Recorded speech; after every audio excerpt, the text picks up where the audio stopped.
Good afternoon, teacher. My name is Isis Lopez, and today I am going to talk about phobias. So let's start with what is a phobia?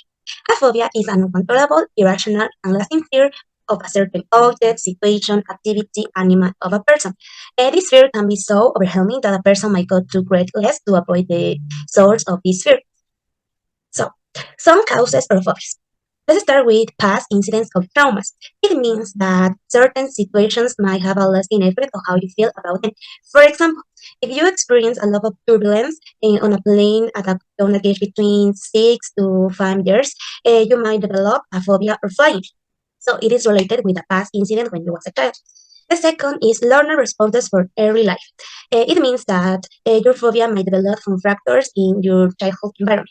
For example, let's imagine that when you was a child, you couldn't sleep without lights, and when you grow up, you still cannot sleep without lights. So for that reason, you develop a phobia of the dark, and this is related when your childhood environment. The third is reactions and responses to panic or fear. It means that you might have a strong reaction or a panic attack in response to a situation, a object, animal, or a person. For example, let's imagine. In my case, if I saw a spider, uh, I will begin to feel a lot of stress, and also my hands began to shake. And it's with a stimulus that it was when I saw the spider, and the response that it is that my hands began to shake. And this is related with the behaviorism theory. And finally, the genetic factors, because some investigations suggest that some people are more vulnerable to develop a phobia than others, and it is related with a genetic factor that has some ADN. What are the symptoms of a phobia? Well, as you can see, there are physical symptoms and physiological symptoms. The physical symptoms are the symptoms that you can feel with your body. For example, feeling like you are choking, palpitations or accelerated heart, chest pain, or hot or cold flushes. And the physiological symptoms are the symptoms that are mental. For example, a fear of fainting, a fear of losing control, and a fear of dying.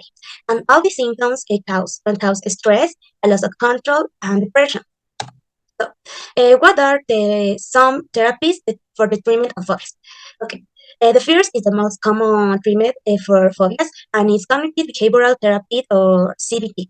And it can be used to develop practical ways of dealing with your phobia. And it's related with behaviorism theory. It means with stimulus and a response, and with cognitive theory. For example, let's imagine that you have a fear of a snake. So the therapist might start by asking you to read about the snakes, and then might later show you a picture of a snake, then might then arrange for you to visit a rapid house or your local zoo to look some real snakes. And the final step is that you can hold a snake.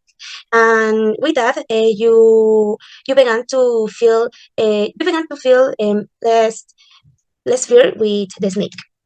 The second is the medication, but medication isn't usually recommended for treating phobias.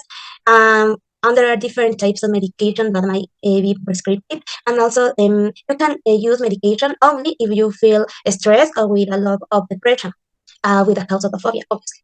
And finally is the mindfulness training, and mindfulness techniques can help reduce the level of your stress to feel. For example, mindful streaming use different techniques such as yoga, sports, pictures, music, and something like that. And with that, you can have a relationship with that specific activity, for example, yoga, and with your phobia. And with that, you can reduce the level of your phobia. So the mindful streaming is very recommended for the people who feel stressful or who has a lot of stress in their life. Thank you, teacher. That is all.